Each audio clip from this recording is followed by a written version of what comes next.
ഞങ്ങളും ക്രൂശിക്കപ്പെട്ട ക്രിസ്തുവിനെ പ്രസംഗിക്കുന്നു. ദൈവ തിരുനാമത്തിന് മഹത്വം ഉണ്ടാകട്ടെ. റോമർ ലേഖനം 8-ാം അധ്യായം നമുക്കെടുക്കാം. 8-ാം അധ്യായത്തിൻ്റെ 24-ാം വാക്യം മുതൽ വായിക്കാം. പ്രത്യാശയാലല്ലോ നാം രക്ഷിക്കപ്പെട്ടിരിക്കുന്നത്. കാണുന്ന പ്രത്യാശയോ പ്രത്യാശയല്ല. ഒരുത്തൻ കാണുന്നതിനായി ഇനി പ്രത്യാശിക്കുന്നത് എന്തിന്? നാം കാണാത്തതിനായി പ്രത്യാശിക്കുന്നുവെങ്കിലോ അതിനായി ക്ഷമയോടെ കാത്തിരിക്കുന്നു. ദൈവത്തിന് സ്തോത്രം. കാണുന്ന പ്രത്യാശയോ പ്രത്യാശയല്ല. നാം രക്ഷിക്കപ്പെട്ടിരിക്കുന്നത് പ്രത്യാശയാലാണ്. എന്നാൽ ഇന്ന് നമ്മുടെ കണ്ണിന് കാണുന്നതായ കാര്യങ്ങളല്ല, അത് പ്രത്യാശയല്ല. കാണുന്നതിനായി പ്രത്യാശിക്കേണ്ട കാര്യമില്ലല്ലോ. ഇപ്പോൾ ഉള്ള കാര്യങ്ങൾക്ക് വേണ്ടി പ്രത്യാശിക്കേണ്ട കാര്യമില്ല. എന്നാൽ നമുക്ക് ഇപ്പോൾ ഇല്ലാത്ത ചിലതിന് വേണ്ടിയാണ് പ്രത്യാശിക്കേണ്ടത്. ഇപ്പോൾ ഇല്ലാത്ത കാര്യങ്ങൾക്ക് വേണ്ടിയാണ് പ്രത്യാശിക്കേണ്ടത്. We are saved by trusting. വിശ്വസിച്ച് ആശ്രയിക്കുമ്പോഴാണ് ട്രസ്റ്റായി മാറുന്നത്. We are saved by trusting. And trusting means looking forward to getting something we don't have yet. Looking forward for getting something that we don't have yet. ഇതുവരെയും നമുക്ക് ഇല്ലാത്ത ഒന്നിനു വേണ്ടി നാം ആശ വെച്ച് നോക്കി പാർക്കുന്നതാണ് പ്രത്യാശ എന്ന് പറയുന്നത്. ഈ പ്രത്യാശ നമുക്കുണ്ടായിരിക്കണം. കാരണം പ്രത്യാശയാലാണ് നാം രക്ഷിക്കപ്പെടുന്നത്. കർത്താവായ യേശു ക്രിസ്തു എന്നെ തിരുരക്തം തന്ന് വീണ്ടെടുത്തു. ക്രൂശ് മരണത്താൽ എൻ്റെ പാപങ്ങൾക്കെല്ലാം പരിഹാരം വരുത്തി. യേശു എനിക്ക് വേണ്ടി മരിച്ചു. ആ ക്രൂശ് മരണത്താൽ എന്നെ പാപത്തിൽ നിന്ന് വിടുവിച്ചു, രക്ഷിച്ചു. അത് നാം വിശ്വസിച്ചുകൊണ്ട് ഇത് യേശുക്രിസ്തു എനിക്ക് വേണ്ടി ചെയ്ത് കഴിഞ്ഞ കാര്യമാണ്. ഇനി ആ രക്ഷയിൽ വിശ്വസിച്ചുകൊണ്ട് നാം മുന്നോട്ട് നോക്കുകയാണ്. അത് നാം വിശ്വസിച്ചു, പക്ഷേ അതുകൊണ്ട് ആയില്ലല്ലോ. ഇനി മുന്നോട്ട് പോയി പരമമായ ലക്ഷ്യമെന്താണ്? അത് യേശുക്രിസ്തുവിൻ്റെ സന്നിധിയിൽ ചെന്നെത്തി തേജോമയനായ ക്രിസ്തുവിൻ്റെ തിരുമുഖം കാണുക, വിശുദ്ധന്മാരുടെ നിരയിൽ എത്തിച്ചേരുക, സ്വർഗരാജ്യത്തിൻ്റെ അവകാശിയാകുക, നിത്യജീവൻ പ്രാപിക്കുക. അതാണ് നമ്മുടെ ആത്യന്തികമായ ലക്ഷ്യം. അത് എപ്പോഴും നമ്മുടെ പ്രത്യാശയായിരിക്കണം. കാരണം യേശു എൻ്റെ പാപങ്ങൾക്ക് പരിഹാരം വരുത്തി. അതുകൊണ്ട് നാം പ്രത്യാശിക്കണം. The lack of hope is sin. പ്രത്യാശ ഇല്ലെങ്കിൽ, അല്ലെങ്കിൽ ഹോപ്പ് അല്ലെങ്കിൽ ആശ, പ്രത്യാശ ഇല്ലെങ്കിൽ അതൊരു പാപമാണ്. കാരണം ദൈവം നമുക്ക് വേണ്ടി ചെയ്യേണ്ടതെല്ലാം ചെയ്തു. ദൈവം നമുക്ക് വേണ്ടി ത്യജിക്കേണ്ടതെല്ലാം ത്യജിച്ചു. നമുക്ക് വേണ്ടി ഏൽക്കേണ്ട വേദന മുഴുവൻ ഏറ്റു. നമുക്ക് വേണ്ടി ഏൽക്കേണ്ടതായ കഷ്ടപ്പാട് മുഴുവൻ ഏറ്റു. നമുക്ക് വേണ്ടി സ്വന്തം ജീവൻ ത്യജിച്ചു, വെടിഞ്ഞു. ഇത്രയും ആയിട്ടും ആ തിരുരക്തത്താൽ എനിക്ക് വീണ്ടെടുപ്പ് ഉണ്ടെന്നും ഞാൻ നിത്യജീവൻ്റെ അവകാശിയാണെന്നും വിശ്വസിച്ചുകൊണ്ട് നമ്മുടെ ജീവിതത്തെ ക്രമപ്പെടുത്തിയില്ലെങ്കിൽ അത് പാപമാണ്. ഇതിലും വലുത് ദൈവം എന്താണ് ചെയ്യാനുള്ളത്?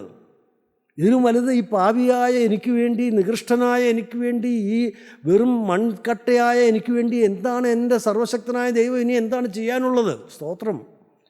അതുകൊണ്ട് lack of hope is sin. പ്രത്യാശ ഇല്ലാതിരിക്കുന്നത് ഒരു പാപമാണ്. നാം അത്രയ്ക്ക് അങ്ങ് ചിന്തിക്കാറില്ല. യേശുക്രിസ്തു രണ്ടാമത് വരും, സ്വർഗരാജ്യമുണ്ട്. ക്രിസ്തുവിനായി നോക്കിപ്പാർക്കുന്നവർ, ക്രിസ്തുവിൻ്റെ തിരുരക്തത്താൽ വീണ്ടെടുക്കപ്പെട്ടവർ, ക്രിസ്തുവിൻ്റെ മക്കളായി തീർന്നവർ, സ്വർഗത്തിൻ്റെ അവകാശികളായി തീർന്നവർ, പരിശുദ്ധാത്മാവിൻ്റെ മുദ്ര കിട്ടിയവർ, അവർ സ്വർഗരാജ്യത്തിൻ്റെ അവകാശികളാണ്. ഞാനും ഒരു നാൾ അവിടെ എത്തും. അതാണ് പ്രത്യാശ. അത് പ്രിയപ്പെട്ടവരെ അത്രയ്ക്ക് അങ്ങ് നാം ചിന്തിക്കാറില്ല. ഇതൊക്കെ ഒരു മിഥ്യ പോലെ കേട്ടു പോകുന്നതേ ഉള്ളൂ. ഇതൊരു സജീവ യാഥാർത്ഥ്യമായി നമ്മുടെ ഹൃദയത്തിലും നമ്മുടെ ചിന്തയിലും നമ്മുടെ വാക്കുകളിലും പ്രവൃത്തിയിലും വെളിപ്പെട്ട് വരണം. ദൈവത്തിന് സ്തോത്രം. ഞാൻ ബഹുമാനപ്പെട്ട യോഹന്നാൻ സാർ ഒരു സംഭവം പറഞ്ഞു കേട്ടിട്ടുണ്ട്. DL മോഡിയുടെ ജീവിതത്തിൽ കൊച്ചുകുട്ടിയായിരിക്കുമ്പോൾ ഒരു സംഭവം. ഒരു സാധാരണ ഒരു സ്ത്രീ, ഒരു നാടൻ രീതിക്ക് ആ സ്ത്രീ ഇങ്ങനെ മുറ്റമൊക്കെ അടിച്ചുകൊണ്ടിരിക്കുകയാണ്. അപ്പോൾ അതിലെ നടന്നു പോയതായ DL മോഡി കൊച്ചുകുട്ടിയാണ്. ആ പാവപ്പെട്ട ആ വൃദ്ധയായ സ്ത്രീയോട് DL മോഡി ചോദിച്ചു, ആ കൊച്ചുകുട്ടി ചോദിച്ചു, വല്യമ്മേ എന്തുണ്ട് വിശേഷം? അപ്പോൾ സാധാരണഗതിക്കാണെങ്കിൽ നമ്മൾ പറയും, ഓ എന്ത് വിശേഷം, ഒന്നുമില്ല. പക്ഷേ ആ വൃദ്ധയായ സ്ത്രീ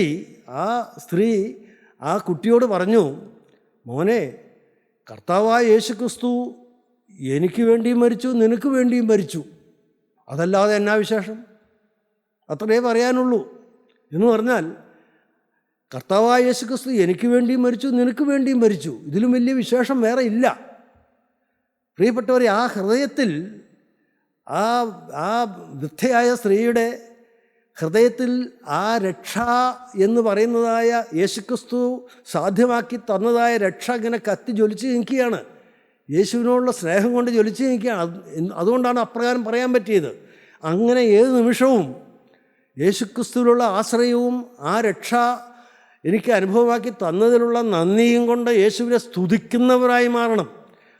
അതുകൊണ്ടാണ് പിതാക്കന്മാർ നമ്മളോട് പഠിപ്പിച്ചിട്ടുള്ളത്, സ്തുതിയും സ്തോത്രവും പ്രഭയും പുകഴ്ചയും മാഞ്ഞു പോകാത്തതായ നല്ല ഉന്നതിയും ഇടപെടാതെ സദാസമയവും കരയേറ്റുവാൻ ഞങ്ങളെ യോഗ്യരാക്കണമേ. നീ സ്തുതിയും ഹാലേലിയായും കർത്താവേ ഞാൻ നിർത്തരുതേ. പ്രിയപ്പെട്ടവർ, ഇതിൻ്റെ അർത്ഥം നിങ്ങൾക്ക് മനസ്സിലാവുന്നുണ്ടോ? ഇങ്ങനെ സ്തുതിക്കുന്ന ഒരു ഹൃദയം നമുക്കുണ്ടോ? ദൈവത്തിൻ്റെ വലിയ നാമം മഹത്വപ്പെടട്ടെ. The lack of hope is sin, and for it denies what God and scriptures affirm.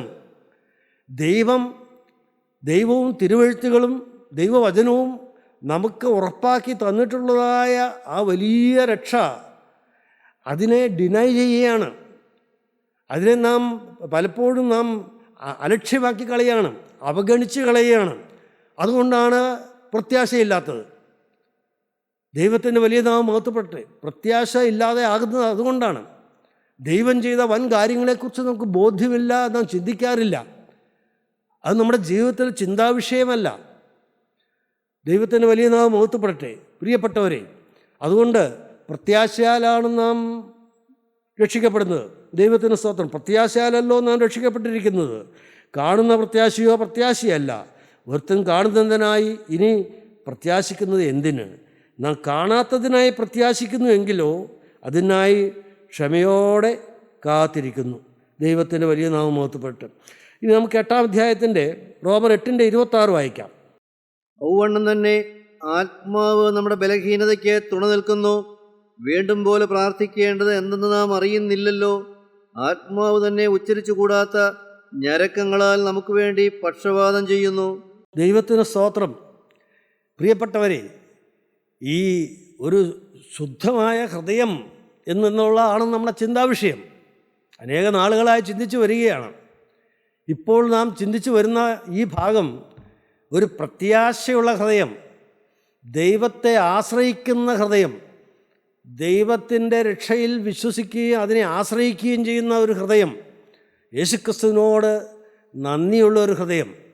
പ്രിയപ്പെട്ടവരെ, അത് പലപ്പോഴും നമുക്കില്ലാതെ പോകുമ്പോൾ ഒരു കാര്യം നാം മനസ്സിലാക്കണം.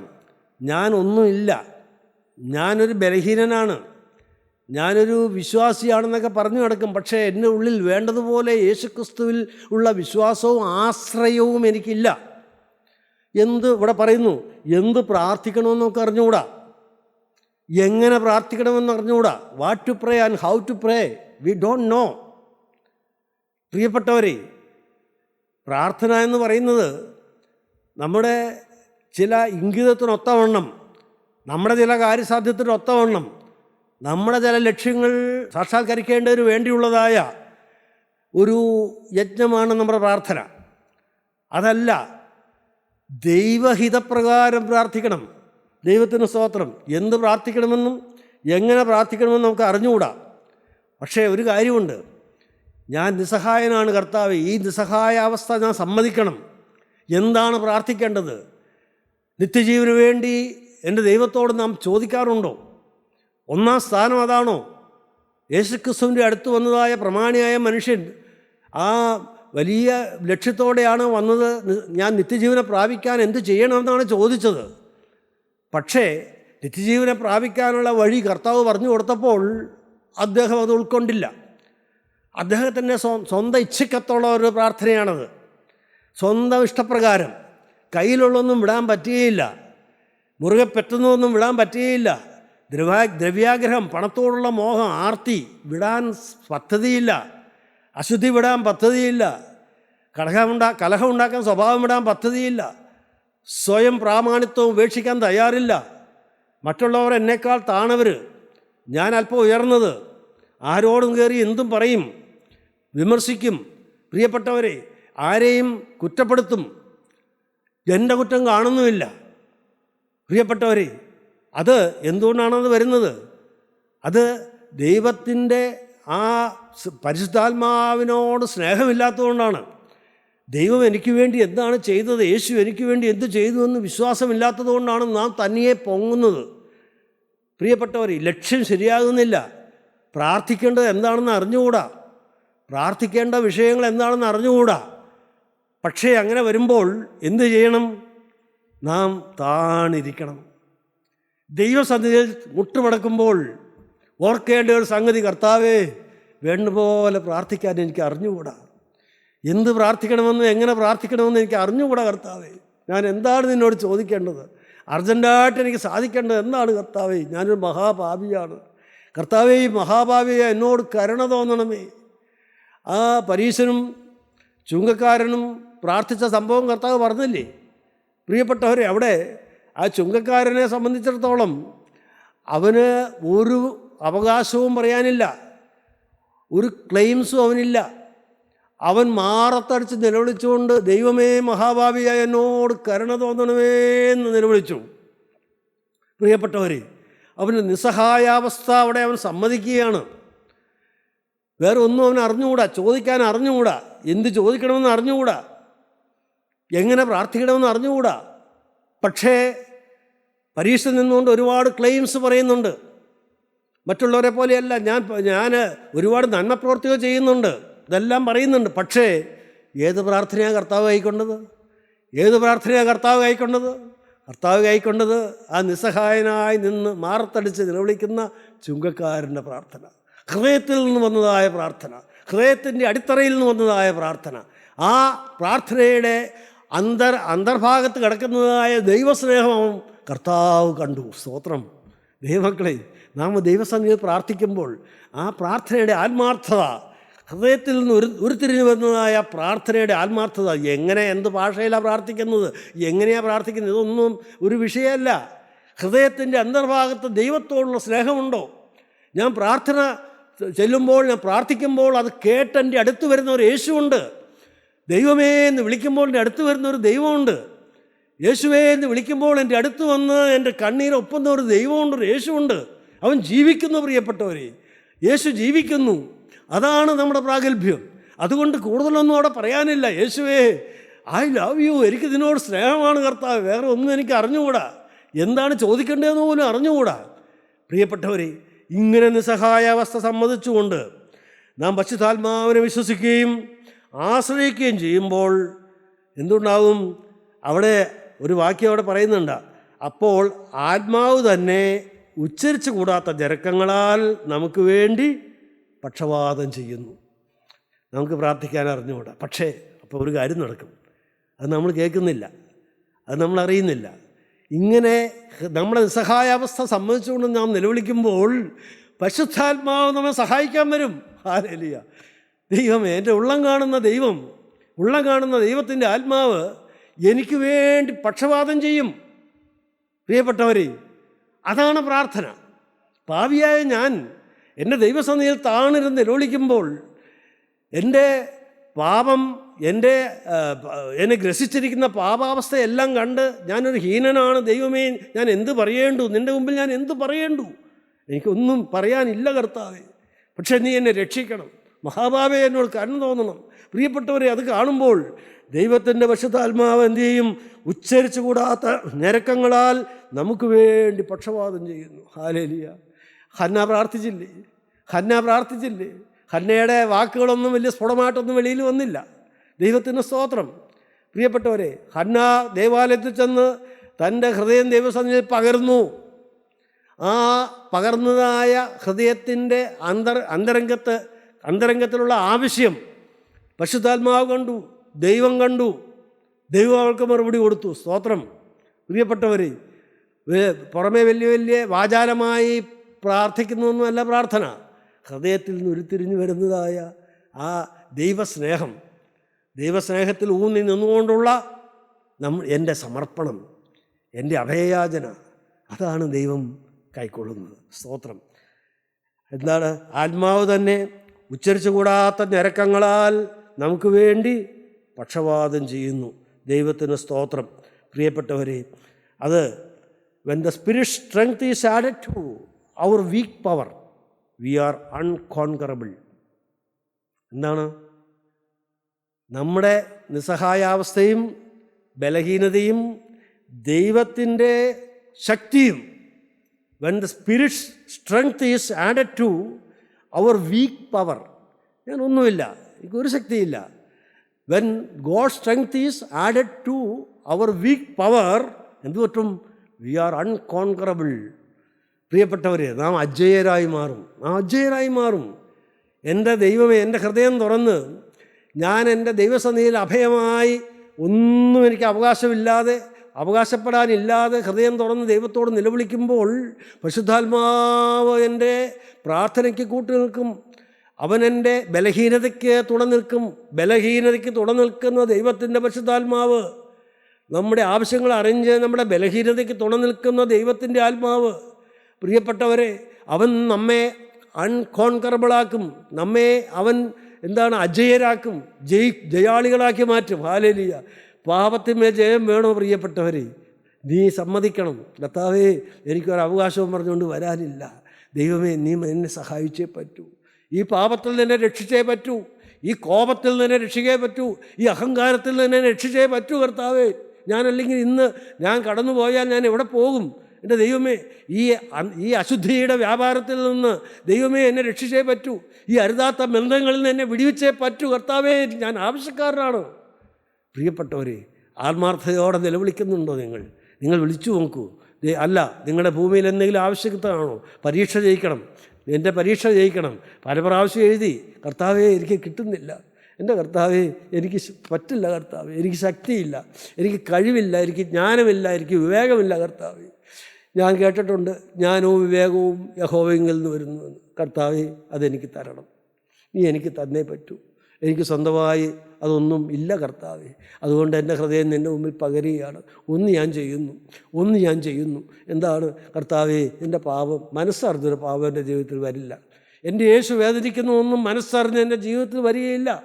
ആ ഒരു നിർണായകമായ തീരുമാനം കർത്താവ് കേൾക്കാൻ നിങ്ങൾ പറയൂ. പറഞ്ഞിട്ട് നിങ്ങളുടെ ഹൃദയം പകരൂ. നിങ്ങൾക്ക് എന്താണ് ആവശ്യം ദൈവത്തോട് പറയൂ. പരിശുദ്ധാത്മാവ് നിങ്ങളെ സഹായിക്കും. നിങ്ങളുടെ ബലഹീനതയ്ക്ക് നിൽക്കും. ഒരുപക്ഷെ നിങ്ങൾ അതിന് അർഹത അല്ലെങ്കിൽ പോലും കർത്താവ് മനസ്സലിഞ്ഞ് നിങ്ങൾക്ക് കാര്യങ്ങൾ ആ യാചന സാധ്യമാക്കി തരും. ഹല്ലേലൂയ. പ്രിയപ്പെട്ടവരെ, ഒരു ശുദ്ധമായ ഹൃദയമാണ് അതിന് വേണ്ടത്. ആത്മാർത്ഥമായൊരു മനസാക്ഷിയാണ് അതിന് വേണ്ടത്.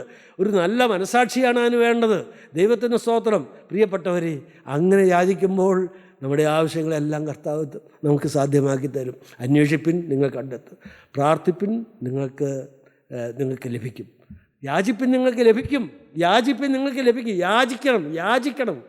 അവകാശത്തോടെ ചോദിക്കുകയല്ല, യാചിക്കണം. ഹല്ലേലൂയ. കർത്താവേ, യാചിക്കുന്നത് എപ്പോഴാണ്? എൻ്റെ കയ്യിലൊന്നുമില്ല, ഒരു അവകാശവും ഇല്ല, ആര് തന്നാൽ മാത്രമേ ഉള്ളൂ, മനസ്സലിഞ്ഞ് തന്നാൽ എന്നും പറഞ്ഞല്ലേ യാചിക്കുന്നത്. പ്രിയപ്പെട്ടവരെ, യാചിപ്പിൻ, എന്നാൽ നിങ്ങൾക്ക് കിട്ടും. ദൈവത്തിന് സ്തോത്രം. അന്വേഷിപ്പിൻ, കണ്ടെത്തും. മുട്ടുവിൻ, തുറക്കപ്പെടും. കർത്താവ് പറഞ്ഞത് അതുകൊണ്ടാണ്. ദൈവത്തിന് സ്തോത്രം. പ്രിയപ്പെട്ടവർ, ഒന്നുമില്ലായ്മ സമ്മതിച്ചുകൊണ്ട് കർത്താവിൻ്റെ കൃപയിലും കർത്താവിൻ്റെ ശക്തിയിലും ആശ്രയിച്ചുകൊണ്ട് പരിശുദ്ധാത്മാവ് ശക്തിയിൽ ആശ്രയിച്ചുകൊണ്ട് നിങ്ങൾ യാചിക്കുമ്പോൾ നിങ്ങളുടെ ബലഹീനതയ്ക്ക് പരിശുദ്ധാത്മാവ് തുണ നിൽക്കും. നിങ്ങളുടെ ആവശ്യവുമായി പരിശുദ്ധാത്മാവ് നിങ്ങൾക്ക് വേണ്ടി പക്ഷപാതം ചെയ്ത് ദൈവത്തോട് ചോദിക്കും. ഹല്ലേലൂയ. പ്രിയപ്പെട്ടവരെ, ഏത് കാര്യമാണെങ്കിലും, പഠിക്കുന്ന കുഞ്ഞുങ്ങളാണെങ്കിലും നിങ്ങൾ ഒന്ന് പരീക്ഷിച്ച് നോക്കൂ. ജീവിതത്തിൽ നിങ്ങളുടെ പാപം വിട്ടിട്ട് നിങ്ങൾ കർത്താവിനോട് ചോദിക്കൂ, ആവശ്യങ്ങൾ ചോദിച്ചു മേടിക്കൂ. ഒരു വിശുദ്ധിയോടെ ജീവിക്കുവാനുള്ളതായ, മറ്റുള്ളവരെ പോലെ ആകാതെ, മറ്റുള്ള കൂട്ടുകാരെ പോലെ അവരുടെ ആ വലയത്തിലൊന്നും പെട്ടുപോകാതെ, ദൈവമേ എനിക്ക് നിന്നോടുള്ള സ്നേഹത്തിൽ നിന്ന്, പാപം പറ്റാതെ നിന്ന്, കർത്താവേ നിൻ്റെ ഒരു പ്രിയപ്പെട്ട പൈതലായി നിന്നുകൊണ്ട് എനിക്ക് എൻ്റെ വിദ്യാഭ്യാസം പൂർത്തിയാക്കി എനിക്ക് നല്ലൊരു മാർക്ക് ലഭിച്ച് നല്ലൊരു ജോലി എനിക്ക് കിട്ടണം, നല്ലൊരു ഭാവി എനിക്ക് വേണം. ഇത് നിങ്ങൾ ലക്ഷ്യമാക്കിക്കോളൂ, തെറ്റില്ല പ്രിയപ്പെട്ടവർ. പക്ഷേ അത് നിങ്ങളുടെ ബലഹീനത സമ്മതിക്കണം, പാപം ഏറ്റുപറയണം. പാപം ദൈവസന്നിധിയിൽ സമ്മതിച്ചുകൊണ്ട്, ബലഹീനത സമ്മതിച്ചുകൊണ്ട് ദൈവത്തിൻ്റെ ശക്തിയിൽ ആശ്രയിക്കണം. എൻ്റെ ദൈവം മഹാകാരുണ്യവാനാണ്, അവൻ സർവശക്തനാണ്, സർവജ്ഞാനവും നൽകുന്നവനാണ്, സർവ്വവിവേകവും നൽകുന്നവനാണ്, സർവത്തിൻ്റെ അധികാരിയാണ്. സർവ്വലോകവും എൻ്റെ കർത്താവിൻ്റെ അധികാരത്തിന് കീഴിലുള്ളതാണ്. ദൈവത്തിന് സ്തോത്രം. എന്തും കർത്താവിന് ചെയ്യാൻ പറ്റും. എവിടെ അധികാരം സ്ഥാപിക്കാൻ കർത്താവിന് കഴിയും. ഏത് അജയ്യമായ ശത്രുവിൻ്റെ കോട്ടയ്ക്കകത്തും ശക്തിയുടെ തൻ്റെ ആ വിജയ പതാക ഉയർത്താൻ കർത്താവിന് സാധിക്കും. വിജയക്കൊടി ഉയർത്താൻ കർത്താവിന് സാധിക്കും. നിങ്ങളുടെ ജോലിയിൽ ഒരു വല്ലാത്ത പ്രതിസന്ധി വന്നു. പ്രിയപ്പെട്ടവരെ, നിങ്ങൾക്ക് വേണ്ടി അവിടെ പറയാൻ ആരുമില്ല, ആര് പറഞ്ഞാലും ഏൽക്കുകയില്ല, നിങ്ങൾക്കും പറയാൻ യാതൊരു സാധ്യതയുമില്ല. നിങ്ങളുടെ ജീവിതം കർത്താവിൻ്റെ സന്നിധിയിൽ പൂർണ്ണമായി സമർപ്പിച്ചുകൊണ്ട്, നിങ്ങളുടെ നിസ്സഹായാവസ്ഥ, ദൈവമേ തെറ്റ് പറ്റിപ്പോയി, പാപം വന്നുപോയി, കർത്താവേ നിലവിളിക്കണം. പ്രിയപ്പെട്ടവരെ, നിങ്ങളിൽ മുറുകെ പറ്റിക്കിടക്കുന്ന പാപങ്ങളുണ്ടല്ലോ, ദൈവമേ എൻ്റെ പ്രകൃതമെല്ലാം ദൈവത്തിൻ്റെ പരിശുദ്ധാത്മാവ് വചനത്തിൽ കൂടി എനിക്ക് പറഞ്ഞു തന്നിട്ടുണ്ടല്ലോ. പക്ഷേ പലപ്പോഴും ഞാനത് സ്വീകരിച്ചില്ല, ഞാനത് അംഗീകരിച്ചില്ല. എന്നിൽ ഈ പാപമുണ്ടെന്ന് ഞാൻ പലപ്പോഴും ചിന്തിച്ചില്ല. കർത്താവേ, അതെല്ലാം നിൻ്റെ വചനത്തെ ഞാൻ അലക്ഷ്യമാക്കി കളഞ്ഞു. കർത്താവേ ദൈവമേ, ഇപ്പോൾ ഞാൻ അനുദപിച്ച് കണ്ണീരോടെ തൃപ്പാദം മൊത്തുന്നു. എന്നിട്ട് നിങ്ങൾ യാചിക്കണം, കർത്താവേ എൻ്റെ ഇന്ന കാര്യം, എൻ്റെ ഈ സർവീസിലെ പ്രശ്നം, എൻ്റെ കർത്താവേ നിനക്ക് കരം അതിൽ വെക്കണം. കർത്താവേ നീ അതിൽ ഇടപെടണം. നിനക്ക് ഏത് അധികാര സ്ഥാനത്തും നിൻ്റെ കരം വയ്ക്കാൻ നിനക്ക് അധികാരമുണ്ടല്ലോ. ഭൂരാജാക്കന്മാരുടെ മേൽ അധികാരമുള്ള കർത്താവേ, ഭൂരാജാക്കന്മാരുടെ മേൽ. എന്തെല്ലാം ഉദാഹരണങ്ങൾ വിശുദ്ധ വേദപുസ്തകത്തിൽ കാണുന്നു. ഭൂരാജാക്കന്മാരുടെ മേൽ അധികാരമുള്ള കർത്താവ്, അവിടെ പരിശുദ്ധാത്മാവ് നിങ്ങൾക്ക് വേണ്ടി ഇടിവിൽ നിന്ന് നിങ്ങൾക്ക് വേണ്ടി പ്രാർത്ഥിക്കും. നിങ്ങളുടെ കാര്യം എൻ്റെ കർത്താവ് നടത്തിത്തരും. പ്രിയപ്പെട്ടവരെ, മനുഷ്യനെ ആശ്രയിക്കണ്ട, ഒരു മനുഷ്യനിലും ആശ്രയിക്കണമെന്നില്ല. ദൈവത്തിൻ്റെ സ്തോത്രം. എൻ്റെ കർത്താവിനെ നിങ്ങൾ പൂർണ്ണമായി വിശ്വസിച്ചാൽ മാത്രം മതി. പ്രിയപ്പെട്ടവരെ, ദൈവത്തിൻ്റെ സ്തോത്രം. When the spirit strength is added to our weak power we are unconquerable. ദൈവത്തിൻ്റെ സ്തോത്രം. ബലഹീനതയ്ക്ക് തുണ നിൽക്കുന്ന ദൈവത്തിൻ്റെ പരിശുദ്ധാത്മാവ്. പ്രിയപ്പെട്ടവരെ, ഈ കാര്യമാണ് ഒരു പ്രാവശ്യം നാം ചിന്തിച്ചത്. എന്താണ് യോശുവ മഹാപുരോഹിതൻ്റെ ജീവിതത്തിലെ അനുഭവം? യോശുവ മഹാപുരോഹിതൻ, സക്കറിയ പ്രവാചകന് യോശുവയുടെ ജീവിതത്തിലെ സ്വഭാവവുമായിട്ട് ബന്ധപ്പെട്ട് യോശുവയുടെ ജീവിതത്തിൽ വസ്ത്രം മുഷിഞ്ഞിരിക്കുന്നത് കണ്ട് ദൈവത്തിൻ്റെ മാലാഹ, ദൈവത്തിൻ്റെ ദൂതൻ യോശുവയുടെ അടുത്ത് വന്ന് നിൽക്കുന്നു. യോശുവയുടെ മേൽ അധികാരം പറഞ്ഞുകൊണ്ട് ഇതാ പിശാചും സാത്താനും വന്ന് നിൽക്കുന്നു. മുഷിഞ്ഞ വസ്ത്രമല്ലേ എന്ന് പറഞ്ഞാൽ ജീവിത വസ്ത്രം മുഷിഞ്ഞു പോയി, തെറ്റുപറ്റിപ്പോയി, പാപം വന്നുപോയി. അത് ദൈവത്തിൻ്റെ മുമ്പിൽ അത് വെല്ലുവിളിച്ചുകൊണ്ട് ഈ പിശാച് വന്ന് നിൽക്കുന്നു. എന്നാൽ ദൈവത്തിൻ്റെ ദൂതൻ അവിടെ യോശുവയ്ക്ക് വേണ്ടി സംസാരിക്കുന്നത് നാം കാണുന്നുണ്ട്. പ്രിയപ്പെട്ടവരെ, ദൈവത്തിൻ്റെ സ്തോത്രം. ദൈവത്തിൻ്റെ വലിയ നാമം മഹത്വപ്പെടട്ടെ. അത് നമുക്ക് അടുത്ത പ്രാവശ്യം ചിന്തിക്കാം. പ്രിയപ്പെട്ടവരെ, ദൈവത്തിൻ്റെ വലിയ നാമം മഹത്വപ്പെടട്ടെ.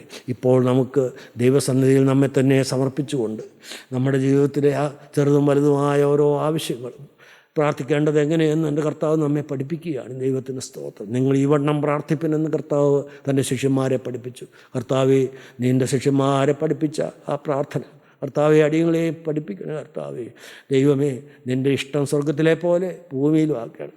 കർത്താവിൻ്റെ ഇഷ്ടം നടക്കണം. പ്രിയപ്പെട്ടവരെ, അതാണ് ഏറ്റവും പരമമായ കാര്യം. ദൈവത്തിൻ്റെ ഇഷ്ടം നടക്കണം. ദൈവമേ, നീ എന്താണ് ആഗ്രഹിക്കുന്നത് അത് തന്നെ നടക്കണം. ദൈവത്തിന് സ്തോത്രം. നമ്മുടെ ആവശ്യങ്ങൾ, നമ്മുടെ ആഗ്രഹങ്ങൾ ദൈവത്തിന് സമർപ്പിച്ചുകൊണ്ട്, ദൈവത്തിൻ്റെ പരമമായ ആഗ്രഹത്തിന് വിധേയപ്പെടുത്തി കൊടുത്തിക്കൊണ്ട് നമ്മുടെ കാര്യങ്ങൾ ദൈവത്തോട് ചോദിക്കുമ്പോൾ അതിലേറ്റവും ഉത്തമമായ ഉത്തരമാണ് കർത്താവ് നമുക്ക് നൽകുന്നത്. ദൈവത്തിന് സ്തോത്രം. പ്രിയപ്പെട്ടവരെ, പലപ്പോഴും നാം ചോദിക്കുന്നത് തന്നെ ആകണമെന്നില്ല. നമുക്ക് ദോഷമാണെങ്കിൽ തരില്ല. ദൈവത്തിന് സ്തോത്രം. ഒരു കൊച്ചു കുഞ്ഞ് ഒരു മൂർച്ചയുള്ള ബ്ലേഡ് പിതാവിനോട് ചോദിച്ചാൽ, ആ ഒരു കുഞ്ഞ് അത് ചോദിച്ചാൽ ആ അപ്പം കൊടുക്കുകയില്ല. കാരണം അത് കൊടുത്താൽ അവന് അപകടം വരും. അതുകൊണ്ട് ചില കാര്യങ്ങൾ കർത്താവ് തന്നില്ല എന്ന് വരും. ദൈവത്തിന് സ്തോത്രം. നമുക്ക് ഉപദ്രവം വരുന്നതായതുകൊണ്ട്. എന്നാൽ പ്രിയപ്പെട്ടവരെ, നാം കർത്താവിനോട് നമ്മുടെ ഹൃദയം പകർന്ന് നമ്മുടെ പാപങ്ങളെ ഏറ്റുപറഞ്ഞുകൊണ്ട് കർത്താവിൽ ആശ്രയിച്ചുകൊണ്ട് നമ്മുടെ ഹൃദയത്തിലെ ആഗ്രഹങ്ങൾ കർത്താവിനെ അറിയിച്ചാൽ, നിന്റെ ഹൃദയത്തിലെ ആഗ്രഹങ്ങളെ നീ അവന് നൽകി. എൻ്റെ കർത്താവ് തരും. പ്രിയപ്പെട്ടവരെ, ഹൃദയത്തിലെ ആഗ്രഹങ്ങൾ തരുന്ന ദൈവം. പക്ഷേ ഒറ്റയ്ക്കൊരു കാര്യമേ ഉള്ളൂ. ദൈവത്തിൻ്റെ പരമമായ ലക്ഷ്യത്തിന് നമ്മെ തന്നെ വിധേയമാക്കി കൊടുക്കണം. ദൈവത്തിന് സ്തോത്രം. കർത്താവിൻ്റെ ഇഷ്ടം നടക്കണം. കർത്താവിൻ്റെ ഇഷ്ടം മാത്രം നടക്കണം. അതിനുവേണ്ടി നിങ്ങൾ പ്രാർത്ഥിക്കണം. പരമമായ കർത്താവിൻ്റെ ലക്ഷ്യം എന്താണ്? നാം സ്വർഗരാജ്യത്തിൻ്റെ അവകാശികളായിത്തീരണം. അതിന് ഈ ഭൂമിയിൽ എന്തെല്ലാം വേണോ അതെല്ലാം തരാൻ എൻ്റെ കർത്താവ് സന്നദ്ധനാണ്. നമുക്ക് നമ്മുടെ തലകളെ വണങ്ങാൻ കർത്താവിനോട് പ്രാർത്ഥിക്കാം. കരുണയുള്ള കർത്താവേ, വാഴ്ത്തപ്പെട്ട സ്വർഗീയ പിതാവേ, അവിടുന്ന് അടിയങ്ങളുടെ ആവശ്യങ്ങൾ അറിയുന്നുവല്ലോ, ഞങ്ങളുടെ ബലഹീനതകൾ അറിയുന്നുവല്ലോ കർത്താവേ. അടിയങ്ങൾക്ക് നിന്നോട് യാചിപ്പാൻ യാതൊരു യോഗ്യതയില്ല കർത്താവേ. വേണ്ടും പോലെ പ്രാർത്ഥിക്കാൻ ഞങ്ങൾക്ക് അറിഞ്ഞുകൂടാ. എന്ത് പ്രാർത്ഥിക്കണമെന്ന് ഞങ്ങൾക്ക് അറിഞ്ഞുകൂടാ കർത്താവേ. എന്നാലും നിർമ്മലമായ ഹൃദയം എനിക്ക് തരണം കർത്താവേ. നിർമ്മലമായ ഒരു ഹൃദയത്തിൽ നിന്ന് കർത്താവേ, ഏറ്റവും നല്ലത് നിന്നോട് ചോദിപ്പാൻ തക്കവണ്ണം നിൻ്റെ പരിശുദ്ധാത്മാവ് ഞങ്ങളെ സഹായിക്കണമേ കർത്താവേ. ഒരു ശുദ്ധമായ ഹൃദയം അതിന് തരണമേ കർത്താവേ. ഒരു ശുദ്ധമായ ഹൃദയം കർത്താവേ, അതാണല്ലോ ദൈവസ്നേഹം അനുഭവിക്കുന്ന ഹൃദയം. ആ ദൈവസ്നേഹത്താൽ കത്തിയൊലിച്ചുകൊണ്ട് കാൽവരി ക്രൂസിൽ എൻ്റെ കർത്താവിൻ്റെ ചങ്കുപൊട്ടി ഒഴുകിയതായ ആ ജീവനുള്ള തിരുരക്തം ഒഴുകി വന്ന് കർത്താവേ, എൻ്റെ ദേഹത്തോടെ ഒന്ന് പായണമേ, എൻ്റെ ഹൃദയത്തിൽ ഒന്ന് വന്ന് വീഴണമേ, എൻ്റെ തലമേലൊന്ന് വീഴണമേ, എന്നെ മുഴുവനായി ഒന്ന് കഴുകി കർത്താവേ. ആ തിരുരക്തത്തിൻ്റെ കെയർ ഓഫിൽ കർത്താവേ എനിക്ക് നിന്നോട് പ്രാർത്ഥിക്കണം കർത്താവേ. തിരുരക്തത്തിന് മുദ്ര പ്രാപിച്ച് എനിക്ക് നിന്നോട് യാചിക്കണം. എൻ്റെ ആവശ്യത്തിന്മേൽ തൃക്കരം വെക്കണമേ. എൻ്റെ ഇന്ന ആവശ്യങ്ങളെ മേൽ തൃക്കരം വെക്കണമേ. എന്നെ അനുഗ്രഹിക്കണമേ. എൻ്റെ രോഗങ്ങളെ മേൽ രക്തം പുരട്ടണമേ കർത്താവേ. എൻ്റെ കുഞ്ഞുങ്ങളെ മേൽ ആ തൃക്കരം വെക്കണമേ. അവരെ കർത്താവേ നേർവഴിക്ക് കൊണ്ടുവരണമേ. എൻ്റെ കുടുംബത്തിൽ സമാധാനം തരണമേ. ദൈവമുള്ള ശ്രീമാ നാട്ടണമേ. ജൈക്കൊടി നാട്ടണമേ. ദുഷ്ടൻ്റെ എല്ലാ അവകാശവാദങ്ങളെയും എൻ്റെ ദൈവമേ പരിശുദ്ധാത്മാവെ ഖണ്ഡിച്ച് കളഞ്ഞ് എനിക്ക് വേണ്ടി പക്ഷപാതം ചെയ്യണമേ. യേശുവേ അനുഗ്രഹിക്കണമേ. യേശുവേ തൃക്കരം വെക്കണമേ. യേശുവേ തിരത്തം പുരട്ടണമേ. ഞങ്ങളെ അനുഗ്രഹിക്കണമേ. നന്മകളാൽ നിറയ്ക്കണമേ. യേശു ക്രിസ്തുവിൻ്റെ അതിപരിശുദ്ധമായ നാമത്തിൽ തന്നെ ആമേൻ.